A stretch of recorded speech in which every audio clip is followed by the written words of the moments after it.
बच्चों अब हम लोग बात करते हैं वेव की एनर्जी, वेव की पावर और वेव की इंटेंसिटी। तो आपको शुरू से बताया गया है कि वेव कुछ और नहीं बल्कि एनर्जी और मोमेंटम का एक फ्लो है। मतलब वेव एक माध्यम है, वेव एक मीडियम है जिसमें एनर्जी एक जगह से दूसरी जगह तक ट्रांसफर होती है। देखो, एनर्जी को एक जगह से दूसरी जगह तक भेजने का एक और तरीका है, वो है पार्टिकल। अगर आप स्टोन को लेके कहीं पे थ्रो करते हो तो आपने स्टोन में काइनेटिक एनर्जी दी, अब वो स्टोन आगे बढ़ने लगा तो अपने साथ क्या क्या कैरी करके जा रहा है? Kinetic energy. तो वो जो स्टोन काइनेटिक एनर्जी लेके जा रहा है बच्चों, तो हम लोग ये कहते हैं कि यहाँ जो एनर्जी जो कैरी की जा रही है, energy is carried by stone, है ना। एनर्जी उस स्टोन के द्वारा कैरी की जा रही है और स्टोन क्या है? पार्टिकल और काइनेटिक एनर्जी लेके जा रहा है। तो ये जो स्टोन के थ्रू जो आपने एनर्जी को भेजा, ये हो गया आपका एनर्जी का ट्रांसपोर्टेशन बाय पार्टिकल। और पार्टिकल के अलग ये दूसरा जो हम लोग पढ़ रहे हैं इस चैप्टर में, दैट इज वेव। तो वेव भी एनर्जी को कैरी करता है। अगर आप पानी में कोई अपने हाथ से इस तरीके से अगर आप पानी को डिस्टर्ब करते हो, वाटर में अगर अपने हाथ को ऐसे करोगे तो एक प्रकार का आपने डिस्टरबेंस पैदा किया। वो डिस्टरबेंस एक प्रकार की एनर्जी है जो वाटर के थ्रू ट्रांसमिट होके एक जगह से दूसरी जगह जाती है। इसी तरीके से अगर मान लो तुम साउंड प्रोड्यूस कर रहे हो, तुम बोल रहे हो, तो तुम्हारी जो आवाज़ है ये भी एक प्रकार की एनर्जी है जो वेव के फॉर्म में एक जगह से दूसरे जगह ट्रांसमिट होती है। या लाइट एनर्जी की बात करें तो लाइट भी वेव के फॉर्म में सन से अर्थ तक पहुंचती है ना।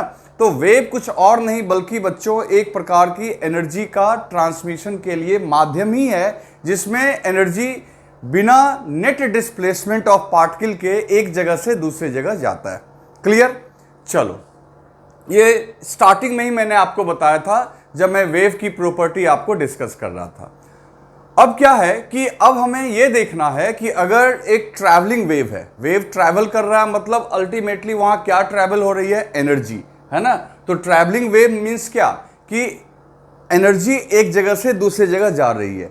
तो जो एनर्जी जा रही है उस एनर्जी की वैल्यू को हम लोग कैलकुलेट करना चाहते हैं कि कितनी एनर्जी जा रही है। और अगर एनर्जी जा रही होगी तो पर यूनिट टाइम जो एनर्जी जा रही होगी उसको हम लोग वेव का पावर बोल देंगे। और उसी में एक नया टर्म हम लोग जो सीखेंगे वो है इंटेंसिटी। तो इंटेंसिटी इज नथिंग, जैसे देखो एनर्जी फ्लो हो रही है, तो एनर्जी जो फ्लो हो रही है पर यूनिट टाइम वो हो जाएगी पावर। और पावर को एक और चीज से डिवाइड कर देंगे, दैट इज एरिया, तो वो हो जाएगा इंटेंसिटी। नई बात समझ में आई? जैसे देखो, मान लो ये एनर्जी यहां से यहां फ्लो हो रही है, ठीक है, एनर्जी फ्लो हो रही है। आप यहां पे क्या किए कि आप एक क्रॉस सेक्शनल एरिया ले लिए। क्रॉस सेक्शनल एरिया किसको बोलते हैं? ऐसा एरिया जो किसी के फ्लो के, किसी के लेंथ के परपेंडिकुलर हो। जैसे कि मान लो क्यूकम्बर है, खीरा है, तो खीरा को आपने ऐसे काट दिया तो उसका जो क्रॉस सेक्शनल एरिया है वो आपका जो सर्कुलर एरिया आपको दिखेगा, area perpendicular to the length. तो बच्चों ये क्रॉस सेक्शनल एरिया ए है। तो एक ऑब्जर्वर मान लो, एक ऑब्जर्वर यहां पे है, ठीक है। इस ऑब्जर्वर ने नोटिस किया कि इस एरिया से ई अमाउंट का एनर्जी क्रॉस कर रहा है। ई जो है amount of energy, amount of energy passing through the cross sectional area, passing through the cross sectional area. उस क्रॉस सेक्शनल एरिया से ये ई अमाउंट की एनर्जी पास हो रही है इन टाइम टी। तो यहां से आप देखो, अगर कोई तुमसे पूछता है पावर क्या हुआ, तो हम लोग मैकेनिक्स में इस चीज को पढ़ चुके हैं। पावर जो होता है वर्क अपॉन टाइम, और वर्क एक फॉर्म ऑफ एनर्जी है, तो पावर को वर्क अपॉन टाइम के अलावे एनर्जी अपॉन टाइम भी बोल सकते हैं। तो यहां से जो एनर्जी फ्लो हो रही है उस एनर्जी को अगर टाइम से आपने डिवाइड कर दिया तो आपको क्या मिल जाएगा? पावर, है ना। और इसी पावर को अब देखो इस एरिया से क्रॉस हो रही है, जो एरिया क्या है? ए। तो अब एक काम करते हैं, अगर हम लोग इस पावर को इस एरिया से डिवाइड कर दें तो ये हो जाएगा आई, दैट इज इंटेंसिटी। इंटेंसिटी। तो इंटेंसिटी जो होगी बच्चों इसकी, वो हो जाएगी पावर अपॉन एरिया। तो पावर अपॉन एरिया, तो पावर की जगह ई बाई टी, तो ई अपॉन ए इंटू टी। देखो अब एनर्जी को एरिया से और टाइम से डिवाइड कर दोगे बच्चों, तो आपको क्या मिल जाएगी, इंटेंसिटी। तो इंटेंसिटी समझ में आया क्या होता है? तो इंटेंसिटी हो गई energy per unit area per unit time. तो हम लोग अभी ट्रैवलिंग वेव का एनर्जी निकालेंगे, फिर हम ये पता करेंगे कि उसकी पावर कितनी है, फिर ये पता करेंगे कि उसकी इंटेंसिटी क्या है। तो जैसा कि अभी हम लोग स्ट्रिंग वेव पढ़ रहे हैं, तो स्ट्रिंग वेव के लिए कैलकुलेशन करेंगे, फिर साउंड का साउंड में कैलकुलेशन करेंगे, और लाइट का हम लोग लाइट में कैलकुलेशन करते हैं वेव ऑप्टिक्स में। तो बच्चों यहां हम लोग पहले स्ट्रिंग वेव की बात करेंगे, तो इसको राइट डाउन करो।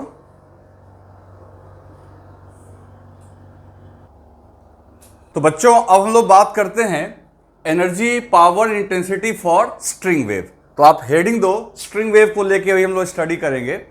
तो स्ट्रिंग वेव में आप याद करो कि स्ट्रिंग वेव में क्या होता है कि हम लोग एक पॉइंट पे अपने सोर्स से डिस्टरबेंस क्रिएट करते थे, और वो डिस्टरबेंस जो है वो आगे की ओर ट्रेवल करता था, जैसे कि देखो हमने डायग्राम बनाया। स्ट्रिंग वेव में, यानी जो वेव स्ट्रिंग पे चलता है, उसमें हर एक पार्टिकल, जितना भी पार्टिकल है, ये देखो ये ग्रीन कलर से जो डॉट्स मैंने बनाए हैं, ये स्ट्रिंग की ओरिजिनल पोजीशन थी, और ये सारे पार्टिकल जो हैं वो क्या कर रहे हैं, एसएचएम कर रहे हैं। They all are performing SHM. सभी का एम्पलीट्यूड सेम है, लेकिन वो अपने एसएचएम के अलग अलग फेज में होते हैं, जैसा कि हम लोग जानते हैं, है ना। जैसे मान लो ये अपने एक्सट्रीम पे पहुंचा हुआ है ना, ये अपने एक्सट्रीम पे है, जैसे ये अपने मीन पे है, ये एक्सट्रीम और मीन के बीच में है, यानी a/2 पे है, प्लस a/2 पे है। ठीक इसी तरीके से ये माइनस a/2 पे है। लेकिन ऐसा नहीं है कि ये हमेशा यहीं पे रहेगा, कुछ देर के बाद ये भी एक्सट्रीम पे पहुंचेगा, हो सकता है कुछ देर के बाद ये भी मीन पे पहुंचेगा, और मान लो वेव इधर को मूव कर रहा है। तो आप कभी भी लेक्चर्स आगे देखने से पहले पिछले लेक्चर्स को बार बार रिवाइज करते रहो। तो इस तरीके से बच्चों वेव ट्रेवल कर रही है, तो सारे पार्टिकल एसएचएम कर रहे हैं, और एसएचएम में तुम जानते हो अगर ये पार्टिकल एसएचएम कर रहा है तो यहां दो प्रकार की एनर्जी पार्टिकल के पास हो सकती है, एक काइनेटिक एनर्जी और दूसरी पोटेंशियल एनर्जी। जैसा कि एसएचएम में हमने सीखा था, काइनेटिक एनर्जी और पोटेंशियल एनर्जी। तो इन सारे पार्टिकल्स के पास काइनेटिक एनर्जी और पोटेंशियल एनर्जी है, जो एक दूसरे को आगे वो पास ऑन करते चले जा रहे हैं। एसएचएम और यहां पे यही फर्क है कि एसएचएम में जो भी एनर्जी होती थी पार्टिकल के पास ही होती थी, वो किसी और पार्टिकल को पास ऑन नहीं होती थी, मतलब एनर्जी एक जगह से दूसरी जगह ट्रांसफर नहीं होती थी। यहां ढेर सारे पार्टिकल्स हैं, they all are performing SHM, और सारे पार्टिकल्स अपनी एनर्जी को बगल वाले पार्टिकल में ट्रांसमिट कर रहे हैं, तब जाके हम लोग वेव में बोलते हैं कि एनर्जी एक जगह से दूसरी जगह ट्रांसमिट हो रही है। ठीक है, तो वही हमने यहां लिखा है, in case of string wave energy is transmitted in two forms, kinetic energy and potential energy, और energy will flow along the direction of velocity of wave. कोई पूछेगा कि एनर्जी किधर फ्लो करेगी, तो बच्चों जो वेव की डायरेक्शन होगी, तो वेव मतलब क्या है, ultimately wave is flow of energy. तो जिधर वेव मूव कर रहा होगा अल्टीमेटली एनर्जी उधर ही जा रही होगी। अगर आपसे कोई पूछ भी दे, देखो कितना अजीब क्वेश्चन है, कोई ये पूछ दे कि एनर्जी के फ्लो करने का स्पीड क्या है, तो बच्चों जो वेव की स्पीड है वही एनर्जी के फ्लो करने की स्पीड होगी।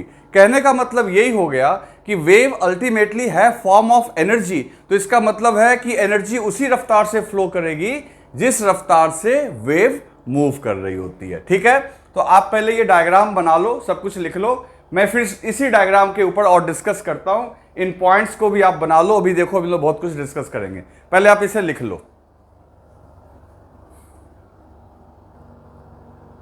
अब बच्चों यहां पे जरा गौर करना, अगर मैं आपसे पूछूं कि ये जो पार्टिकल है पॉइंट पी, इस समय इसकी काइनेटिक एनर्जी या पोटेंशियल एनर्जी कितनी है, सुनो मेरी बात, आप याद करो एसएचएम।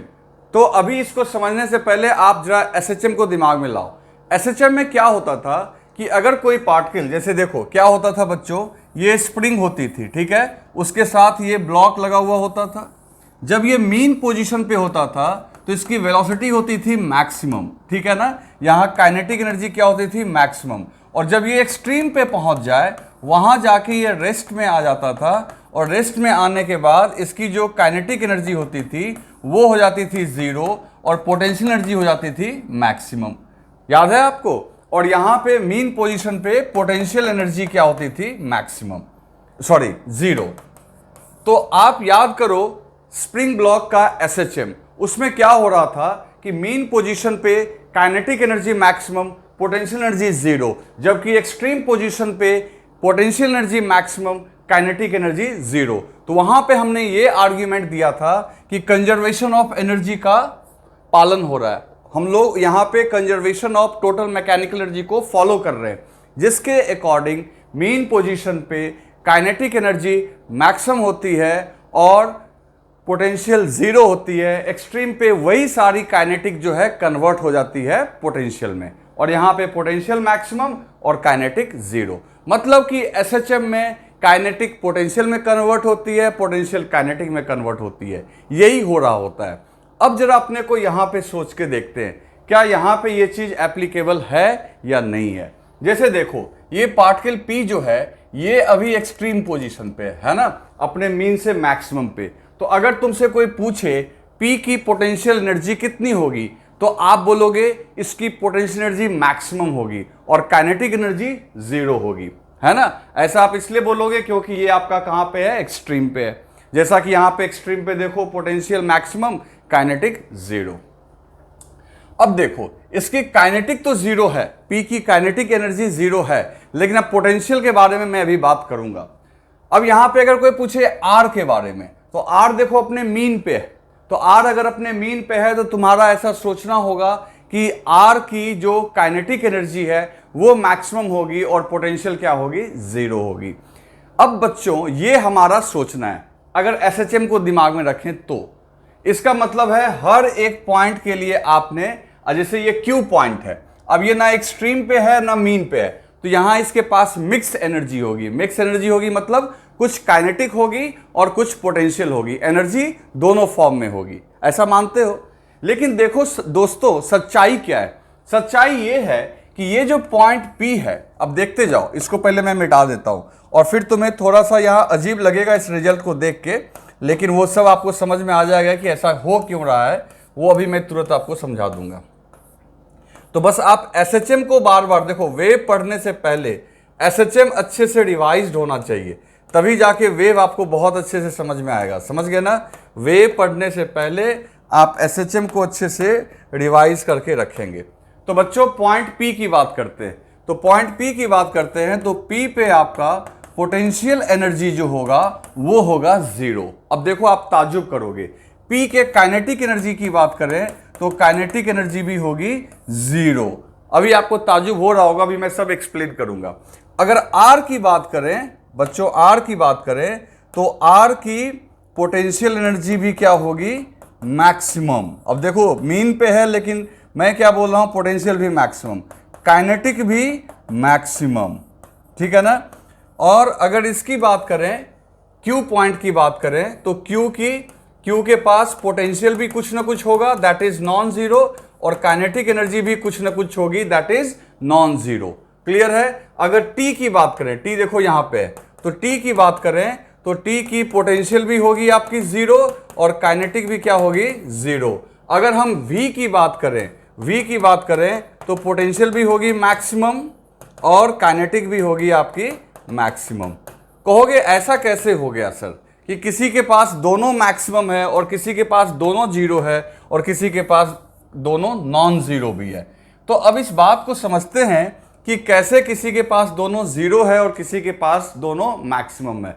सुनो मेरी बात। पहली बात कि इसको एग्जैक्ट जो है आप स्प्रिंग ब्लॉक से रिलेट मत करो। पहली बात ये सुनो कि यहां पे पोटेंशियल एनर्जी कैसे आती है। जैसे स्प्रिंग ब्लॉक, यहां ये मत समझना कि ये कोई हाइट, कोई ग्रेविटेशनल पोटेंशियल का चक्कर यहां भी नहीं है, यहां भी इलास्टिक पोटेंशियल एनर्जी का ही चक्कर है। जैसे स्प्रिंग ब्लॉक सिस्टम के केस में अगर स्प्रिंग आपका स्ट्रेच होता था तो स्प्रिंग के अंदर पोटेंशियल एनर्जी आती थी, है ना, पोटेंशियल एनर्जी आती थी। तो जब जब स्प्रिंग आपका एक्सटेंड होगा या स्प्रिंग कॉम्प्रेस होगा, इन दैट केस वहां पे पोटेंशियल एनर्जी आ जाएगी। क्लियर है? और काइनेटिक तो खैर वेलोसिटी पे ही डिपेंड करता है। तो बच्चों यहां पे देखो, यहां पे जो पोटेंशियल एनर्जी की बात होगी जो इस रस्सी में ये जो धागा है ये कितना स्ट्रेच हो गया है ना, इसमें जो स्ट्रेचिंग हो रही है, क्योंकि कोई भी धागा जो होता है, कोई भी स्ट्रिंग होता है, उसमें वेव पास ऑन होता है और वेव के जाने के दौरान उसकी लेंथ में चेंजेज आएंगे, क्योंकि जो ये स्ट्रेट था वो अब ऐसा कर्व हो गया है, तो निश्चित तौर पे कहीं कहीं स्ट्रिंग में क्या हो गया होगा, स्ट्रेच हो गया होगा, और वो जो स्ट्रेचिंग हुई होगी, वो जो इलास्टिसिटी होगी, उसके वजह से वहां पे पोटेंशियल एनर्जी डेवलप कर गई होगी। तो यहां पे पोटेंशियल एनर्जी का मतलब है कि धागा में कहां कहां स्ट्रेचिंग आई है। तो सुनो मेरी बात, अब खुद तुम जब दिमाग लगाओ कि कहां पे स्ट्रेच ज्यादा होगा। तो बच्चों ये जो पोर्शन है, ये पोर्शन जो देख रहे हो, ये जो ऊपर में टॉप मोस्ट पे ये जो पोर्शन देख रहे हो, यहां पे तो स्ट्रिंग जो है वो सिकुड़ा हुआ है, और अगर इस पोर्शन की बात करें तो आर के इधर वाला स्ट्रिंग ऊपर जाना चाह रहा है और ये नीचे जाना चाह रहा है, तो सबसे ज्यादा खिंचाव जो है वो आर के पास में ही होगा, यानी एक्सटेंशन ज्यादा से ज्यादा धागे में तनाव जो होगा वो आर के पास ही होगा, और यहां तो वो रिलैक्स्ड स्टेट में। तो इसका मतलब ये हुआ कि जो स्ट्रिंग है वो ज्यादा स्ट्रेच कहां पे है, आर पे। तो देखो आर पे पोटेंशियल एनर्जी जो हमारी है, यहां पे ध्यान देना, आर पे जो पोटेंशियल एनर्जी है वो क्या आ रही है, मैक्सिमम। और काइनेटिक तो खैर मैक्सिमम होनी ही है, क्योंकि आर की वेलोसिटी सबसे ज्यादा है, वो मीन पोजीशन पे है। तो पी के साथ देखो पोटेंशियल भी जीरो और काइनेटिक भी जीरो, मतलब ये रेस्ट में भी है और वहां पे रस्सी जो धागा है, स्ट्रिंग जो है वो रिलैक्स भी है। तो कहोगे सर कि ये तो सर कंजर्वेशन ऑफ एनर्जी को डिसोवे कर रहा है, क्योंकि कंजर्वेशन ऑफ एनर्जी क्या कहता है कि टोटल एनर्जी कांस्टेंट होना चाहिए। अगर पोटेंशियल मिनिमम है तो काइनेटिक मैक्सिमम, या इसका रिवर्स। लेकिन यहां तो ये डिसोवे हो रहा है, कहीं पे टोटल एनर्जी जीरो है, कहीं पे टोटल मैक्सिमम। तो सुनो मेरी बात, यहां पे conservation of total mechanical energy हमें लगाना ही नहीं था। कहोगे क्यों नहीं लगाना था? बच्चों एक बात बताओ, अगर हर एक पॉइंट की एनर्जी कांस्टेंट होती, ध्यान से सुनना मेरी बात, अगर हर एक पॉइंट की एनर्जी कांस्टेंट होती तो एनर्जी फिर एक जगह से दूसरी जगह जा ही नहीं पाता। ध्यान से सुनो मेरी बात, यहां पे आपको क्या करवाना है, एनर्जी को ट्रांसफर करवाना है। तो एनर्जी को ट्रांसफर करवाना है तो एनर्जी हर एक पार्टिकल का अगर कांस्टेंट होगा, बगल वाले को मिलेगा ही नहीं, फिर तो कभी आपका ये वेव हुआ ही नहीं। एसएचएम में क्या था, एक ही पार्टिकल था, यहां पे ढेर सारे पार्टिकल है, तो एनर्जी एक जगह से दूसरे जगह ट्रांसमिट करना है। ऐसा नहीं है कि ये बेचारा पी हमेशा एक्सट्रीम पे ही रहेगा, पी कभी ना कभी मीन पे रहा होगा, तो पी के पास बहुत सारी एनर्जी होगी, वो किसको पास ऑन कर दिया, क्यू को, क्यू अपनी एनर्जी को किसको पास ऑन कर दिया, आर को। तो अब आर की एनर्जी मैक्सिमम है, लेकिन आर हमेशा इस एनर्जी को नहीं रखेगा, आर फिर पास कर देगा किसको, एस को, और आर खुद आ जाएगा क्यू के स्टेट में, फिर क्यू आ जाएगा पी के स्टेट में। तो इस तरीके से अगर तुमसे कोई पूछे कि क्या यहां एनर्जी का कंजर्वेशन डिसोबे हो रहा है, तो तुमको ऑफकोर्स डिसोबे हो रहा है, लेकिन पर्टिकुलर पार्टिकल के लिए, यानी एक पार्टिकल की एनर्जी आप कांस्टेंट नहीं कर सकते हैं। लेकिन पूरे स्ट्रिंग की बात करेंगे तब यहां भी कांस्टेंट है। पूरे स्ट्रिंग की बात करें, जैसे देखो किसी का जीरो है तो किसी का मैक्सिमम भी तो है। तो अगर हम देखें ओवरऑल तो एनर्जी आपका यहां पे ऐसा नहीं है कि एनर्जी बर्बाद हो रही है, बस ये हो रहा है कि एनर्जी एक जगह स्थिर नहीं है, एनर्जी एक पार्टिकल से निकल के दूसरे में जा रही है। तो इसलिए पर्टिकुलर पार्टिकल के लिए आप कंजर्वेशन ऑफ एनर्जी नहीं लगा सकते हो, बल्कि आप पूरे स्ट्रिंग के लिए एक साथ लगा सकते हो। एक पार्टिकल का कांस्टेंट नहीं होगा, पूरे स्ट्रिंग का कांस्टेंट होगा। तो बच्चों ये जेईई एडवांस में पूछा भी हुआ था, ऐसे डायग्राम बना के पॉइंट्स देके कि किस पॉइंट की काइनेटिक एनर्जी मैक्सिमम है, किसकी पोटेंशियल मैक्सिमम है। तो याद रखना, स्ट्रिंग वेव के केस में जो आपका मेन पोजीशन पे है उसी की काइनेटिक एनर्जी भी मैक्सिमम होगी और उसी की पोटेंशियल भी मैक्सिमम होगी, और जो एक्सट्रीम पे है उसकी काइनेटिक भी जीरो, पोटेंशियल भी जीरो, और जो बीच में कहीं है उसकी दोनों नॉन जीरो। तो ये एनर्जी का हिसाब किताब यहां पे है। क्लियर है? अब हम लोग क्या करेंगे, अच्छा एक बात ये हमेशा याद रखना कि कोई भी पार्टिकल हमेशा जीरो एनर्जी पे रहने के लिए नहीं बना है, क्योंकि यहां पे पार्टिकल हर पोजीशन पे जा रहा है ना, अलग अलग टाइम पे भले ही सही, जैसे मान लो अभी ये मीन पे है, ये एक्सट्रीम पे है, ये in between mean and extreme है, ये नेगेटिव एक्सट्रीम पे है, लेकिन ये हमेशा नेगेटिव एक्सट्रीम पे तो होगा नहीं। अभी भले इसका एनर्जी 0 है, कभी इसकी भी मैक्सिमम होगी। तो इस तरीके से हर पार्टिकल को हर साइकिल से गुजरना होता है। ठीक है बच्चों, तो ये डायग्राम पहले बना लो, ये सब लिख लो फिर। अब बच्चों इस पॉइंट को हमने यहाँ पे लिख दिया है कि in case of travelling wave energy of particular particle is not conserve because during the wave motion energy is transported from one point to other point. ठीक है, उसके बाद हमने ये भी लिख दिया we can conserve energy for whole string, पूरे रस्सी के लिए आप एनर्जी को कंजर्व कर सकते हैं। ठीक है, चलो इसको लिख लो, फिर हम आगे देखते हैं। अब बच्चों यहाँ पे देखो, अब हम लोग यहाँ पे देखते हैं कैलकुलेशंस को। एक स्ट्रिंग है जिसमें वेव ट्रैवल कर रही है। ठीक है, वेव ट्रैवल कर रही है और इस वेव का जो इक्वेशन है, एक सिंपल इक्वेशन ले लेते हैं, y equals to a sine omega T minus के एक्स। मान लो ये वेव इस इक्वेशन को फॉलो कर रही है, सिंपलिसिटी के लिए ये ट्रैवलिंग साइन वेव का इक्वेशन है। अब इसमें क्या है, इसमें है ये कि हमने क्या किया, किसी समय टाइम टी पे अपोजिशन एक्स पे एक छोटा सा पार्ट लिया रस्सी का, है ना, जिसका लेंथ है dl, जिसका लेंथ कितना है बच्चों dl। तो और इसका मास जो है वो मास है dm, लेंथ dl है और मास है dm। तो इसकी वेलोसिटी कितनी होगी, तो भाई वेलोसिटी तो देखो टाइम t और इसका पोजीशन क्या है x, तो इसकी वेलोसिटी कितनी होगी। तो वेलोसिटी के लिए हम लोग क्या करते हैं बच्चों, वेलोसिटी ऑफ पार्टिकल याद होगा कैसे निकालते हैं, जानबूझ के मैंने vp लिख दिया है, वो आप पोजीशन को यानी dy को डिफ्रेंशिएट कर दो टाइम के रिस्पेक्ट में।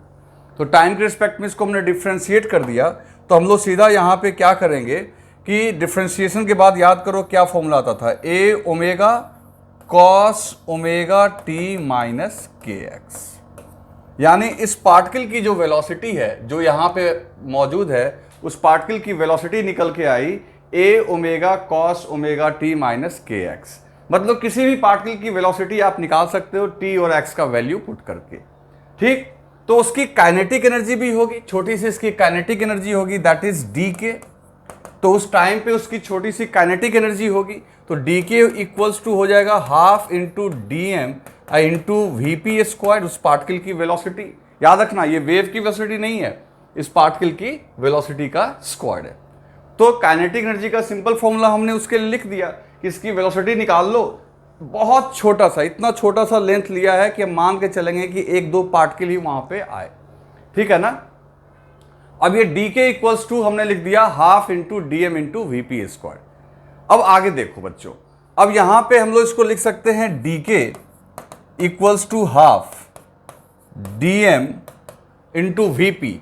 अब वी पी की जगह क्या लिखोगे आप, A omega cos omega T minus के एक्स का होल स्क्वायर, और ए स्क्वायर भी सॉरी एंगल का स्क्वायर नहीं, ऐसे हो गया। तो देखो क्या आ गया, ये हाफ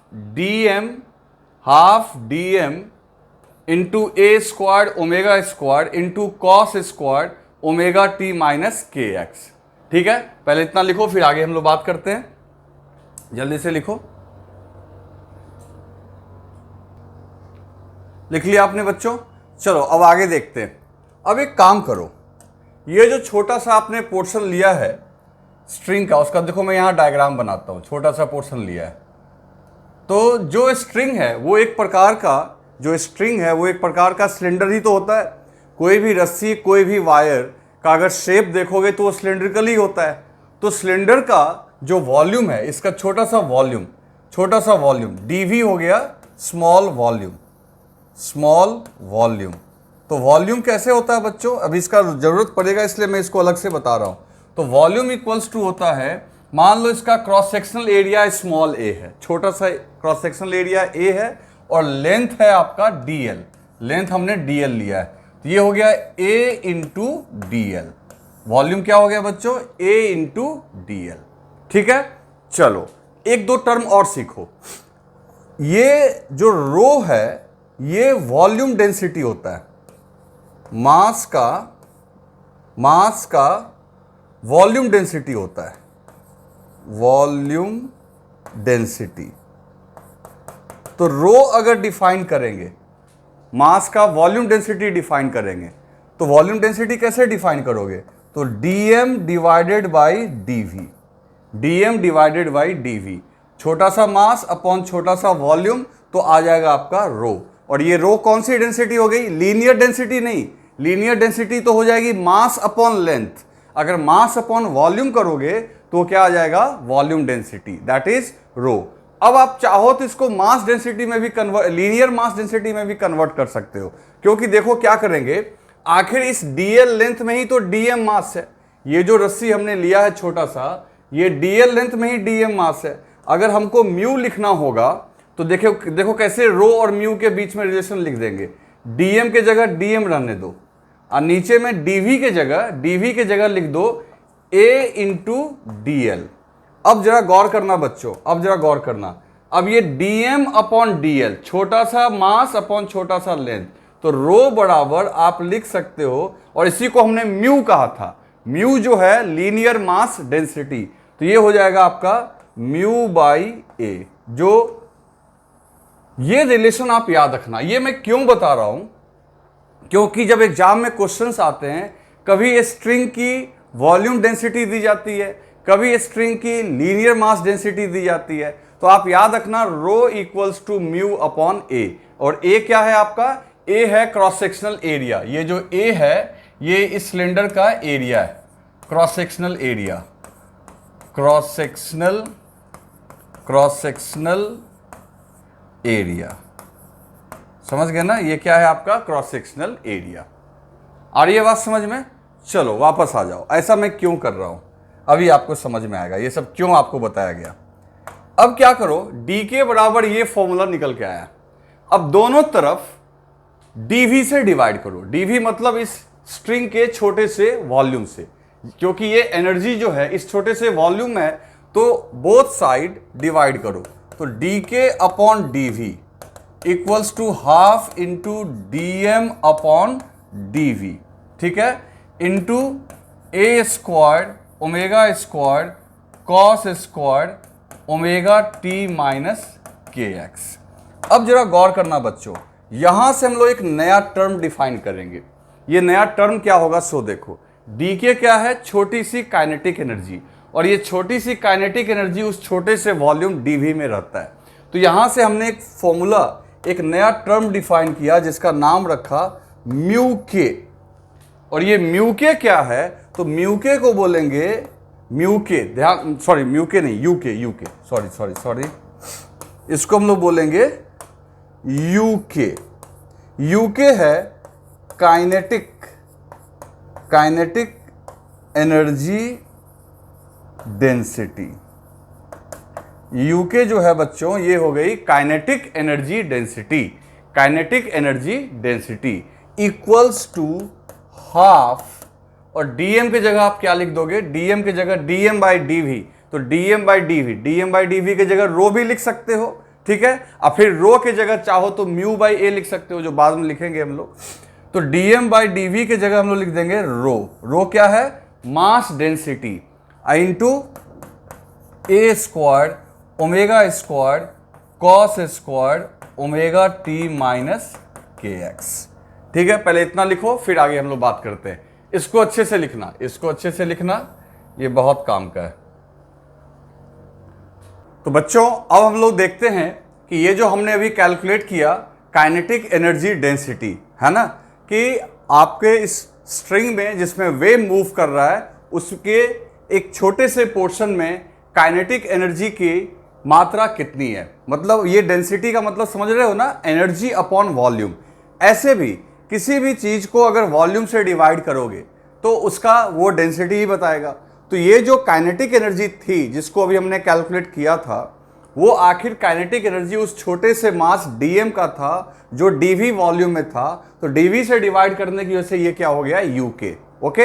एंड ये आपका रो तो समझ ही रहे हो, ये मास डेंसिटी है। और रो और लीनियर मास डेंसिटी में क्या रिलेशन है वो मैंने आपको लिखवा दिया था। चलो आगे देखते हैं। अब क्या करना है? अब एक बात सोचो कि ये जो आपकी जो डेंसिटी आई, ये डेंसिटी यूके जो है, this UK is function of time T, है ना, ये टी पे डिपेंड कर रहा है। और एक बात समझो कि जो अभी हमने इस तरीके से वेव बनाया था और उसमें से यहां पे ये पोर्शन को कट किया था, तो क्या ये पोर्शन हमेशा यहीं रहने वाला है या ये कभी मीन पे भी आएगा, कभी एक्सट्रीम पे भी आएगा। तो एक पूरे साइकिल में अगर देखें, है ना, क्योंकि ये टाइम के ऊपर ये डेंसिटी डिपेंड कर रही है, तो एक पूरे साइकिल में देखें तो उसकी काइनेटिक एनर्जी लगातार बदलती रहेगी, क्योंकि वेलोसिटी बदलती रहेगी। तो वेलोसिटी बदलती रहेगी तो काइनेटिक एनर्जी बदलती रहेगी, काइनेटिक एनर्जी बदलती रहेगी तो ऑटोमेटिकली काइनेटिक एनर्जी डेंसिटी भी बदलती रहेगी। तो एक काम करते हैं, जब काइनेटिक एनर्जी डेंसिटी बदलती रहेगी तो हम लोग किसी खास टाइम पे देखने के बजाय क्यों ना इसका एक एवरेज निकाल लें। और एवरेज ही इंपॉर्टेंट है यहाँ पे, क्योंकि देखो अभी जो ये लिखा हुआ है इक्वेशन, इसमें काइनेटिक एनर्जी डेंसिटी जो है वो टाइम का फंक्शन है। तो ऑटोमेटिकली जो है बच्चों, ये इंस्टेंटेनियस वैल्यू है, ये आपकी जो है इंस्टेंटेनियस वैल्यू है। कैसी वैल्यू है? Instantaneous value. ठीक है, अब इसका अगर हम लोग एवरेज निकाल लें, ठीक है ना, और एवरेज ही इंपॉर्टेंट होता है, तो अगर हम लोग यूके का एवरेज निकाल लें, यूके का एवरेज निकालें एक पूरे साइकिल में, जो एक पूरा साइकिल का मतलब समझे, एक कंप्लीट वेव जब उससे क्रॉस होगा। कंप्लीट वेव का मतलब वो मीन से एक्सट्रीम पे गया, एक्सट्रीम से मीन पे आया, फिर नेगेटिव एक्सट्रीम पे गया और फिर वापस मीन पे आया। तो ये जो मोशन हुआ ये कंप्लीट वेव हुआ। और जो एक वेव का आपका एवरेज आएगा वही ढेर सारे वेव के लिए एवरेज आएगा, क्योंकि हर एक वेव जो उस पॉइंट से गुजरेगा उसका जो मोशन होगा वो तो आइडेंटिकल ही होगा।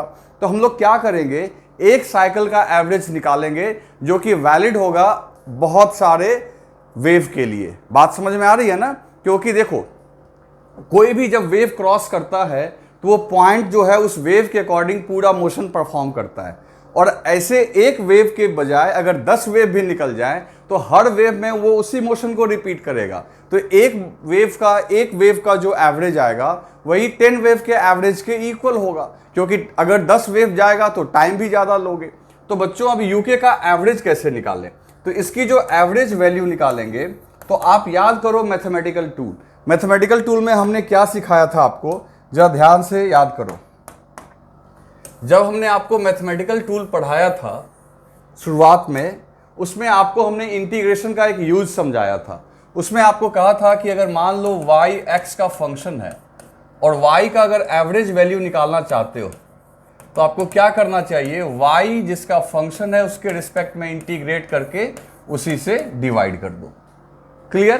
तो इसी तरीके से ये काइनेटिक एनर्जी की डेंसिटी टाइम का फंक्शन है, तो ऑटोमेटिकली इस काइनेटिक एनर्जी का जो एवरेज वैल्यू होगा इसके लिए आप यूके को टाइम के रिस्पेक्ट में इंटीग्रेट करके टाइम के इंटीग्रेशन से डिवाइड कर दो। आ रही है बात समझ में? तो और ये इंटीग्रेशन कहां से कहां होगा, 0 से t। t का मतलब हो गया एक टाइम पीरियड। एक टाइम पीरियड का मतलब पूरा कंप्लीट वेव के लिए, और जो एक कंप्लीट वेव के लिए होगा वही होगा। तो अब देखो, अब ये चाहूं तो मैं इसको मैथमेटिकली डिटेल में डिस्कस कर सकता हूं, but you don't need that.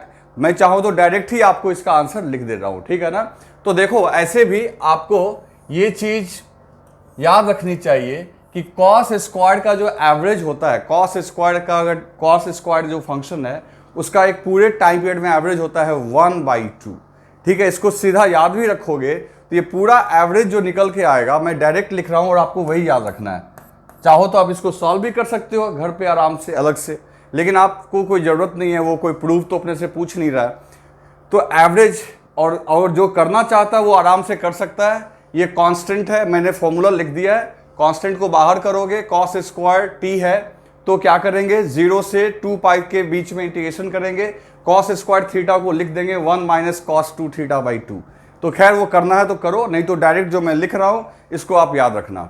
तो 1/4 रो ए स्क्वायर्ड ओमेगा स्क्वायर्ड ये आएगा आपका कैलकुलेट होके। आप करके देख लो।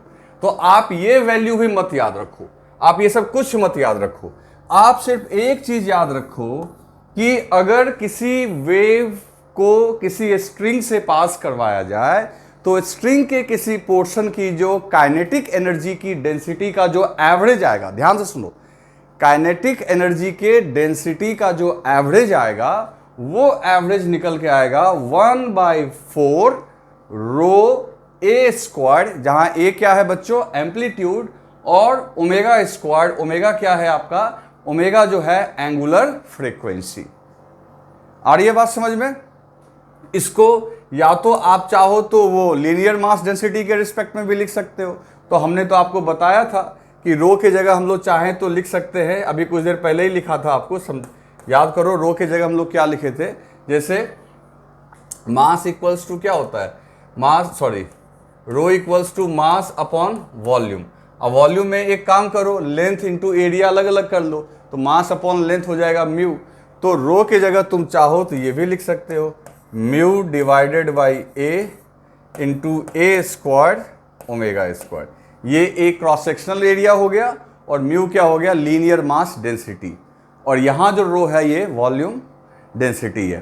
तो ये आप समझो कि यहाँ पे जो हमने काइनेटिक एनर्जी लिखा है उसकी डेंसिटी का ये एवरेज है। और ये एवरेज कितना निकल के आ गया, 1/4। ये 4 कैसे आया बच्चों, तो कॉस स्क्वायर का जब इंटीग्रेशन करोगे 0 से t और 0 से t से डिवाइड करोगे तो वो 1/2 वहाँ से आएगा और एक 1/2 पहले है। और उसको आप होमवर्क के फॉर्म में इसको सॉल्व करके भी देखना, वही आएगा। तो इसको राइट डाउन कर लो। अब बच्चों अब एक चीज़ और देखो, अब जैसे कि अभी हमने काइनेटिक एनर्जी की डेंसिटी निकाल ली, लेकिन हमने ये देखा था कि यहाँ पे पार्टिकल जो SHM कर रहा है तो उसके पास जो 2 टाइप की एनर्जी होगी, एक काइनेटिक भी और एक पोटेंशियल भी।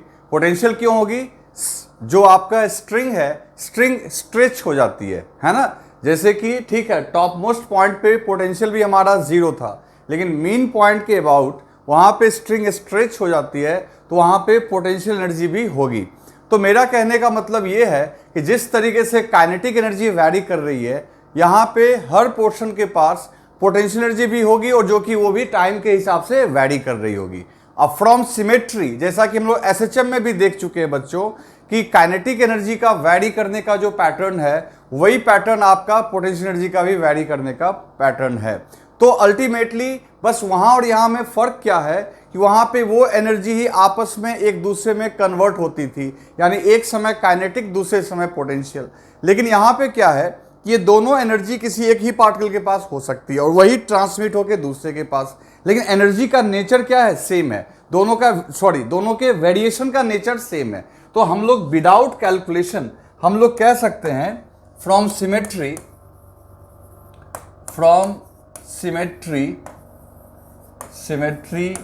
वी कैन से, हम लोग कह सकते हैं कि जो पोर्शन अभी हमने कंसीडर किया था, जिसके लिए जो काइनेटिक एनर्जी अभी हमने निकाली, काइनेटिक एनर्जी की डेंसिटी, और डेंसिटी का भी क्या निकाला था हमने, एवरेज।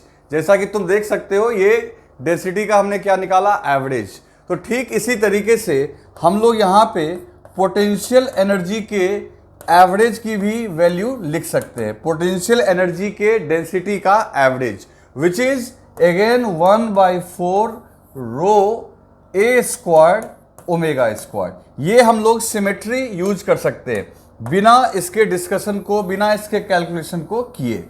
आ रही है बात समझ में। तो सिमेट्री से हम कह सकते हैं कि हर एक पोर्शन जो होगा, जैसे देखो अभी हमारा जो वेव जो हम लोग जिसके बारे में डिस्कशन कर रहे हैं, तो मान लो ये वेव इस तरीके से था और इस पोर्शन के पास जो ये पोर्शन आपने यहाँ से यहाँ पे थोड़ा सा कट किया है, तो इस पोर्शन के पास आपकी काइनेटिक एनर्जी की भी डेंसिटी होगी, यानी उसका भी एवरेज होगा, और प्लस पोटेंशियल एनर्जी का भी आपका एवरेज होगा।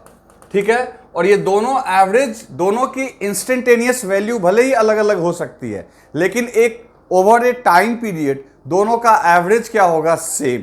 तो ऑटोमेटिकली चाहे काइनेटिक एनर्जी हो या पोटेंशियल एनर्जी हो, दोनों है तो एनर्जी का ही रूप। तो इस पॉइंट को काइनेटिक भी है और पोटेंशियल भी है, तो नेट टोटल एनर्जी कितनी होगी बच्चों, तो स्ट्रिंग के किसी भी छोटे पोर्शन पे जो नेट एनर्जी डेंसिटी होगी, यानी उसका एवरेज, याद रखना हम लोग एवरेज की बात कर रहे हैं, एवरेज ही यहाँ पे इंपॉर्टेंट है, क्योंकि एक लंबे समय में एवरेज ही डिफाइन कर सकते हो। तो एवरेज वैल्यू जो होगी वो density of kinetic energy plus density of potential energy के एवरेज के सम के बराबर होगी। आ रही है बात समझ में। तो इसका मतलब है कि किसी भी वेव की जो एनर्जी डेंसिटी हुई, किसी भी वेव से जो एनर्जी पास हो रही है उसकी जो डेंसिटी हुई वो हो गई 1/2 रो ए स्क्वायर ओमेगा स्क्वायर। 1/2 क्यों आया, क्योंकि आधी काइनेटिक एनर्जी और आधी पोटेंशियल एनर्जी दोनों का सम निकल के आया। तो बच्चों आप देखो, अब मैं आपसे क्या रिक्वेस्ट कर रहा हूं कि आप सब कुछ अगर भूल भी जाओ तो आपको सिर्फ ये फॉर्मूला याद रखना है, ये है total energy density of a string और वो भी उसकी कौन सी वैल्यू है बच्चों? एवरेज वैल्यू है ना, एक एवरेज वैल्यू, इंस्टेंटेनियस नहीं है, एवरेज लिया गया है एक पूरे वेव के पास होने के दौरान। तो इसका मतलब है कि किसी भी स्ट्रिंग से अगर वेव पास हो रही होती है तो उस स्ट्रिंग के एनर्जी कोई पूछे तो कहो इंस्टेंटेनियस तो अलग अलग पॉइंट का अलग अलग होगा, लेकिन एवरेज अगर हम समान रूप से डिस्ट्रीब्यूट कर दें तो वो एवरेज निकल के आएगा। एनर्जी डेंसिटी की जो एवरेज निकल के आएगी 1/ρ A² ओमेगा², जहां पे आप जानते हो रो क्या है? Mass density, volume mass density, A amplitude है और ओमेगा क्या है? Angular frequency. क्लियर है? तो देखो इसको आप पहले फटाफट लिख लो, फिर आगे हम लोग बात करते हैं। लिख लिया आपने? चलो अब देखते हैं। अब जैसे मान लो बच्चों कि एक स्ट्रिंग है, मान लो ये स्ट्रिंग है, ठीक है, ये स्ट्रिंग की लेंथ हो गई L। अब इस स्ट्रिंग में एक वेव भेजना है, ये सोर्स है, सोर्स से ही वेव जाएगा बच्चों, और सोर्स जो वेव भेज रहा है वो इस इक्वेशन से भेज रहा है, A sin ωt minus kx। ये वेव इससे पास कर रही है, ठीक। और ये स्ट्रिंग का क्रॉस सेक्शन कितना हो गया? ए, क्रॉस सेक्शनल एरिया क्या हो गया? ए, लेंथ L है। तो कोई अगर आपसे पूछे कि बताओ भाई इस स्ट्रिंग की एनर्जी टोटल कितनी हुई जब इसमें वेव पास कर रही थी, तो बच्चों किसी भी स्ट्रिंग से जब वेव क्रॉस कर रही होती है तो उसकी जो एनर्जी डेंसिटी होती है, एनर्जी डेंसिटी की एवरेज वैल्यू जो होती है वो अभी हमने निकाला 12ρ A² omega. This is energy density. तो टोटल एनर्जी पूरे रस्सी में कितनी होगी? तो सीधी सी बात है, आप टोटल एनर्जी अगर आप इस स्ट्रिंग का निकालना, इस वेव का निकालना, टोटल एनर्जी, ये एनर्जी डेंसिटी है और टोटल एनर्जी निकालना है, टोटल एनर्जी निकालनी है बच्चों। तो टोटल एनर्जी जो होगी यहां पे वो सिंपली क्या करोगे आप? Total energy equals to energy density multiplied by volume of the string. तो बच्चों यहां पे ये हो गया 12ρ A² ओमेगा² और वॉल्यूम कितना हो गया? तो स्ट्रिंग की लंबाई L है और एरिया क्रॉस सेक्शनल है A, तो A से मल्टीप्लाई कर दो। तो बच्चों अगर एग्जाम में क्वेश्चन आता है आपको कि एक स्ट्रिंग है उसमें वेव जा रहा है और वेव का ये इक्वेशन दिया हुआ है, तो पूछेगा उस स्ट्रिंग की लंबाई 10 सेंटीमीटर है तो बताओ उसमें कितनी एनर्जी होगी। तो आपको एनर्जी डेंसिटी का फॉर्मूला पता होना चाहिए और स्ट्रिंग के वॉल्यूम से मल्टीप्लाई कर दो, you will get the answer. Okay, तो ये एनर्जी हो गई। अब देखो किसी भी स्ट्रिंग से पास होने वाली एनर्जी तो अपने को पता चल गया। अब हमें निकालना है पावर। तो पावर क्या होता है? तो पावर होता है एनर्जी डिवाइडेड बाय टाइम।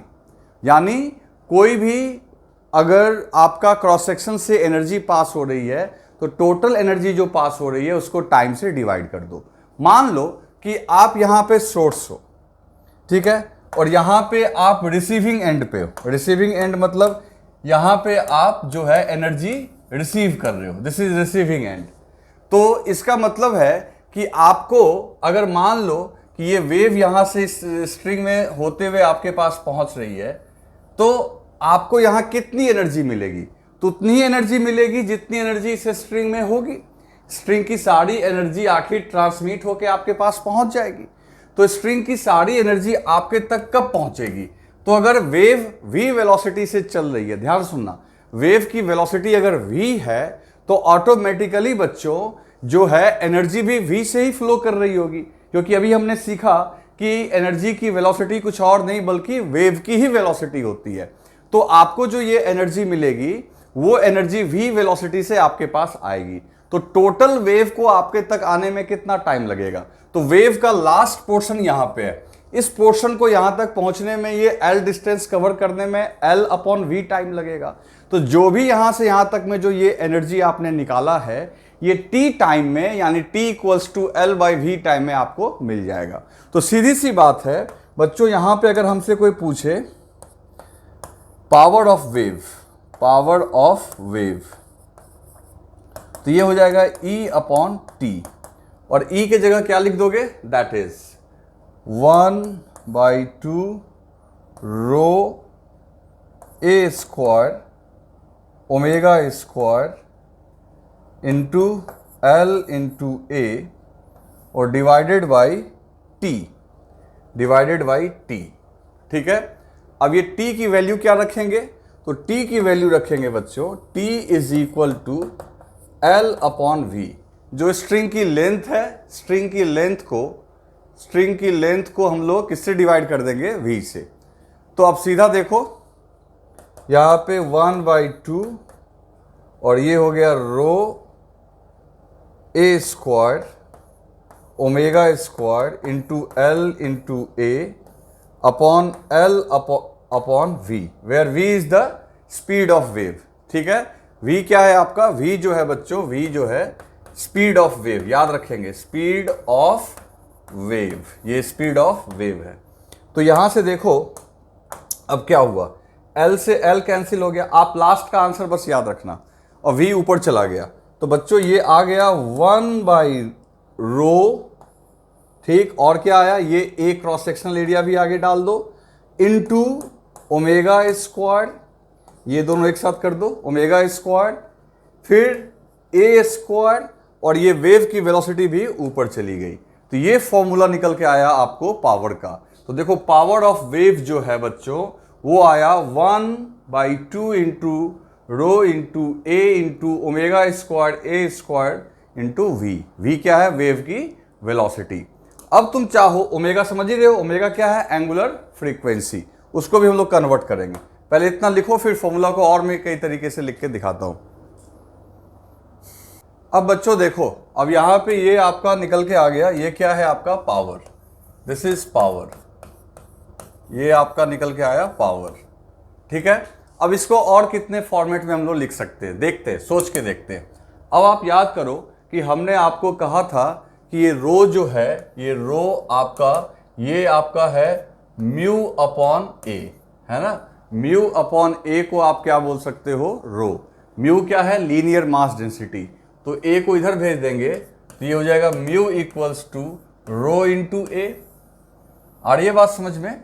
तो इस तरीके से हम लोग चाहें तो यहां पे म्यू भी लिख सकते हैं, तो 1/2 इंटू म्यू, समझे, या तो रो दिया हुआ रहेगा, रो क्या है, मास, वॉल्यूम मास डेंसिटी, और म्यू क्या है, linear mass density, length, mass upon length, ठीक है, इंटू ओमेगा स्क्वायर ए स्क्वायर वी। ये भी एक फॉर्मेट हो सकता है। दूसरा और भी देखते हैं, और भी कई फॉर्मेट हो सकता है। अब देखो ओमेगा, अब कभी कभी फ्रीक्वेंसी के टर्म में दिया जाता है, तो फ्रीक्वेंसी इक्वल्स टू होता है ओमेगा बाई 2 पाई। तो अगर इसको इधर भेज दे बच्चों, तो omega equal to 2 pi f, तो ओमेगा स्क्वायर हो जाएगा 4 पाई स्क्वायर एफ स्क्वायर। अगर इस वैल्यू को ओमेगा स्क्वायर की जगह यहां पुट कर दें, ये भी आप याद रखना, बहुत इंपॉर्टेंट डेटा है। ओमेगा स्क्वायर के जगह अगर ये रख दोगे तो ये कैलकुलेट होके आएगा 2 pi square mu F square ए स्क्वायर इंटू वी। आप ये फॉर्मूला बहुत अच्छे से याद रखना, ये है पावर का इक्वेशन। सबकी परिचय देख लो। म्यू है आपका linear mass density, this is linear mass density, ये लीनियर मास डेंसिटी है, ठीक है। उसके बाद F क्या है बच्चों, तो F है आपकी frequency of wave, frequency of wave, और A क्या है बच्चों, A एम्पलीट्यूड, एम्पलीट्यूड, क्लियर। और V क्या है, वेलोसिटी ऑफ वेव, जो मैं पहले बार बार बोल रहा हूं। तो इस तरीके से पावर जो है एम्पलीट्यूड के स्क्वायर के प्रोपोर्शनल, फ्रीक्वेंसी के भी स्क्वायर के प्रोपोर्शनल, वेव के वेलोसिटी के डायरेक्टली प्रोपोर्शनल, और लीनियर मास डेंसिटी भी है। तो इस फॉर्मेट में भी याद रखो, और अगर म्यू नहीं तो आप इस फॉर्मेट में भी याद रख सकते हो। ठीक है, चलो अब एक टर्म और जो हम लोग देखे थे, एक जो नेक्स्ट टर्म है इंटेंसिटी। इंटेंसिटी बहुत काम का टर्म है बच्चों, इंटेंसिटी। इसको हम लोग आई से डिनोट करते हैं।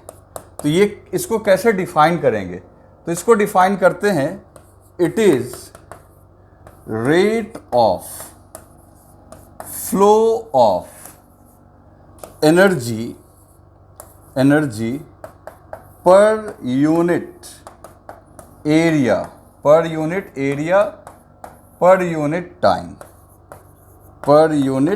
टाइम। तो बच्चों इंटेंसिटी जो होती है वो per unit area per unit time के बराबर होती है। तो इसका मतलब है कि जो इंटेंसिटी यहाँ पे आई लिखेंगे तो आई क्या होगा, तो एनर्जी अपॉन टाइम, तब ना एनर्जी पर यूनिट टाइम हो गया, into per unit area, energy per unit time per unit area. अब यहाँ पे देखो बहुत सिंपल है, एनर्जी बाई टाइम, ये क्या हो गया, एरिया के लिए यहाँ पे कंफ्यूज नहीं होना है, छोटा ए यूज कर रहे हैं। बड़ा ए इसलिए यूज नहीं करना है क्योंकि उससे आप एम्पलीट्यूड में कंफ्यूजन हो जाएगा, इसलिए स्मॉल ए का यूज करो। तो देखो ई बाई टी, तो ई बाई टी ऑटोमेटिकली आपका हो गया, ई बाई टी जो हो गया ये हो गया पी। ई बाई टी क्या हो गया आपका, पी। ई बाई टी हो गया पावर, और power divided by A, power divided by A. Clear है? तो पावर डिवाइडेड बाई ए, यानी पावर को एरिया से डिवाइड करोगे तो इंटेंसिटी आ जाएगी। और पावर का इक्वेशन तो तुम देख ही रहे हो, अगर रो के फॉर्म में लिखना चाहते हो तो देखो ये क्या निकल के आएगा, तो ये एरिया भी कैंसिल हो जाएगा, तो ये सीधा आ जाएगा 1/2 रो ओमेगा स्क्वायर ए स्क्वायर वी। इस फॉर्मेट में भी याद कर सकते हैं, मतलब कि एक एरिया जो यहाँ पे था वो खत्म हो गया। और चाहें तो फिर या तो आप ये याद रखो, ठीक है, और उसके बाद अगर इस फॉर्मेट में याद रखना चाहते हो तो इस पूरे में एरिया से आपको डिवाइड करना पड़ेगा, है ना। अगर इस म्यू के टर्म में याद रखना चाहते हो तो ऐसे भी याद कर सकते हो, यानी एक फॉर्मूला इंटेंसिटी की और आ जाएगी, वो हो जाएगी 2 pi square mu F square A square V upon A. मतलब पावर को कुछ नहीं करना है, पावर को क्रॉस सेक्शनल एरिया से डिवाइड कर देना है। तो इस फॉर्मूला में तो क्रॉस सेक्शनल एरिया ऊपर में भी है, डिवाइड करोगे तो वो कैंसिल हो गया, और इसमें अगर नहीं है इस फॉर्मूला में तो रहेगा नीचे में। तो पावर को इंटेंसिटी से डिवाइड, पावर को एरिया से डिवाइड करने पे इंटेंसिटी आपको मिल जाएगा। तो इन फॉर्मूला को लिख लो जल्दी से और सबको याद रखना। लिख लिया आपने? चलो अब इसमें देखते हैं कि बच्चों रियल में ये सारे फॉर्मूला तो बहुत ही काम के हैं, और ये जो फॉर्मूला हमने लिखवाया ये साउंड वेव के लिए वैलिड है। ऐसा नहीं है कि अभी हमने स्ट्रिंग वेव के लिए कैलकुलेट किया तो ये सिर्फ स्ट्रिंग वेव के लिए वैलिड है, ये लाइट वेव में भी चलेगा। तो कहने का मतलब है फॉर एनी वेव, कोई भी वेव के लिए फॉर्मूला लगा सकते हो कुछ मॉडिफिकेशन के साथ। कॉमन क्या होगा, तो फॉर एनी वेव, किसी भी वेव के लिए एक बात पक्की है, फॉर एनी वेव, किसी भी वेव के लिए जो आपको कम से कम ये याद रखना है कि इंटेंसिटी जो होती है वो डायरेक्टली प्रोपोर्शनल होती है एम्पलीट्यूड के स्क्वायर की।